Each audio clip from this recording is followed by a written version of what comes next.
नमस्कार दोस्तों। आज की कहानी है सम्मान। रोज रोज अपने आत्मसम्मान पर चोट सहन करती शर्मिला अपने मन में सोच रही थी कि आखिर क्यों वह अपने आत्मसम्मान को प्रतिदिन तार तार होने देती है। क्यों बार बार पर ताने सुनती है। क्या इस परिवार के लोगों को सम्मान देना सिर्फ उसी का ही कर्तव्य है? क्या उनका कर्तव्य कुछ नहीं जो उसे उसके परिवार से दूर कर अपने घर ले आए हैं? तभी जोर से कानों में आवाज़ आई, शर्मिला जरा एक गिलास पानी तो पिलाओ। शर्मिला ख्यालों से जागी और हड़बड़ा कर उसने कहा, जी अभी लाती हूँ। पानी का गिलास लेकर वह अपने पति धीरज के पास गई। आप कब आए? मुझे पता ही नहीं चला।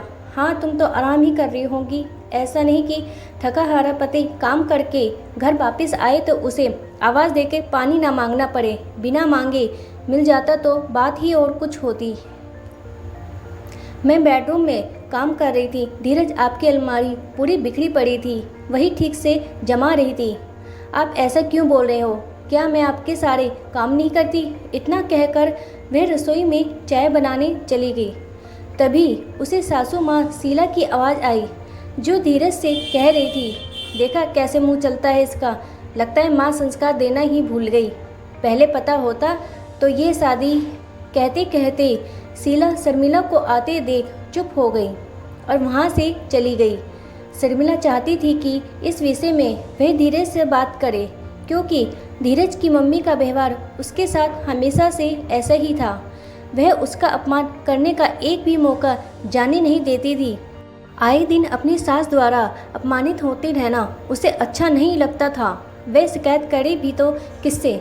धीरज खुद उसका आदर नहीं करता तो वह सोचती, जब पति ही इज्जत नहीं करता तो फिर दूसरों से क्या आशा रखूं। एक दिन वह अपनी सहेली नताशा से मिली और उसे अपनी तकलीफ़ बताते हुए कहा, नताशा, चाहे कितना भी दुख हो, तकलीफ़ हो, अपमान हो, फिर भी सब कुछ सहन करके हमें चुप ही रहना पड़ेगा, वरना हम आदर्श नारी नहीं कहलाएंगे। आखिर क्यों? क्या सिर्फ मुझे ही इस परिवार की ज़रूरत है, उन्हें नहीं? सब कुछ सुनने के बाद नताशा ने कहा, शर्मिला, तुझे एक बार धीरज से यह बात अवश्य करनी चाहिए। यदि हम अपना कर्तव्य पूरा करते हैं तो अधिकार मांगने में संकोच कैसा? नताशा से बात करने के बाद शर्मिला ने मन बना लिया कि वह धीरज से ज़रूर बात करेगी। रात को जब वह बिस्तर पर लेटी, उसका मन अशांत था। कभी माँ के दिए संस्कार उसे याद आते, कभी वह बात याद आती कि पिता के घर से डोली उठती है और पति के घर से अर्थी। यही सच है, पर क्या सच में यही सच है? कई दिनों तक चिंतन और मनन करने के उपरांत आखिर शर्मिला ने हिम्मत जुटाई ही ली और उसने धीरज से कहा, धीरज, मैं आपके परिवार को अपना परिवार मनाने आई हूँ। इस परिवार के प्रति निष्ठावान हूँ, सबका आदर करती हूँ, मान मर्यादा का ख्याल भी रखती हूँ। जीवन के हर सुख दुख में तुम्हारे कदम से कदम मिलाकर चलने के लिए भी तैयार हूँ। नहीं चाहिए मुझे कुछ ज़्यादा, थोड़े से मैं खुशियाँ बटोरने को भी तैयार हूँ, किंतु मैं अपने आत्मसम्मान के साथ समझौता करने के लिए हरगिज़ तैयार नहीं। मैं अपना शोषण करवाने के लिए इस परिवार में नहीं आई हूँ।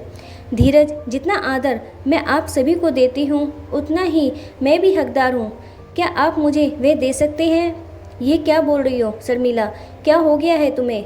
तुम तो मुझे भाषण ही देने लगी। ठीक है धीरज, भाषण ही समझ लो। तुम कहाँ समझोगे मेरे मन की पीड़ा? तुम्हें केवल मैं चलती फिरती मशीन लगती है ना, जिसका बटन तुम्हारे हाथ में है। जब जैसा चाहो वैसा नचा सकते हो। शर्मिला, तुम हद से आगे बढ़ रही हो। अब क्या मेरी हद? धीरज, क्या तुम ही तय करते रहोगे जीवन भर? आखिर तुम्हें चाहिए क्या? क्या चाहती हो तुम? और कौन करता है तुम्हारा अपमान? थोड़ा बहुत कहना सुनना तो हर परिवार में होता है। माँ और मैं यदि तुम्हें कुछ कह देते हैं तो तुम उसे अपना अपमान समझकर मन मैला क्यों करती हो?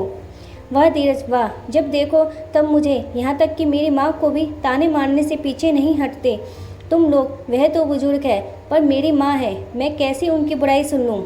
अगर मैं आपकी मम्मी के लिए कुछ कहूँ तो आपको कैसा लगेगा? एक भी मौका नहीं छोड़ती हुए मेरा अपमान करने का। मैं चाहूँ तो मैं भी उन्हें पलट के जवाब दे सकती हूँ। शर्मिला, गुस्से में धीरज चिल्लाया, लगा ना तुम्हें भी बुरा? जबकि अभी तो मैंने कुछ कहा भी नहीं था। मुझे भी ऐसा ही गुस्सा आता है, ऐसा ही दर्द होता है। धीरज, जब मुझे और मेरे परिवार पे कोई अपमानजनक शब्दों से वार करता है। धीरज, जो मैं आपसे मांग रही हूँ, मेरा और मेरे परिवार का आत्मसम्मान, क्या आप दे सकते हो? बोलो धीरज, यदि हाँ तब तो ठीक है, वरना क्या करोगी शर्मिला? वरना मैं अपमान का कड़वा घूंट पीकर पूरा जीवन आपके घर में नहीं रह सकती। मेरी माँ को मेरी नानी ने यह संस्कार दिए थे कि पिता के घर से डोली और पति के घर से अर्थी उठती है। नारी के जीवन की कहानी इसी के बीच चलती रहती है। किंतु मेरी माँ ने अपने जीवन के कटु अनुभव के बाद मुझे ये सिखा कर भेजा कि अन्याय सहना और करना दोनों ही गलत है। तुम इतनी सक्षम हो कि अपने आत्मसम्मान की रक्षा कर सकती हो, वह तुम्हें करना ही चाहिए। आज शर्मिला का ये रूप और कड़वी मगर सच्ची बातों ने धीरज के बंद पड़े कान के पर्दे खोल दिए।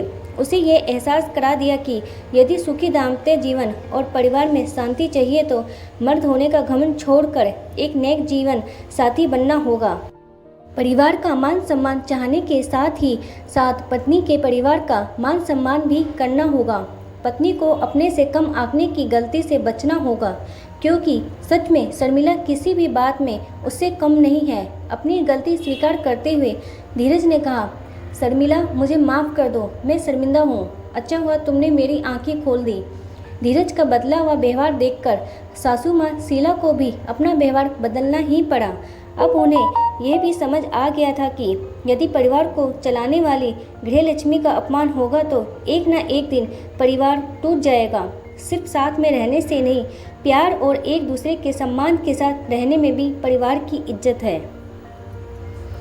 तो दोस्तों, आपको इस कहानी से क्या सीख मिली और कैसी लगी आपको ये कहानी, कमेंट बॉक्स में बताएं। वीडियो अच्छी लगी है तो मेरे चैनल को लाइक करें, सब्सक्राइब करें और शेयर करें। वीडियो वॉच करने के लिए आपका धन्यवाद।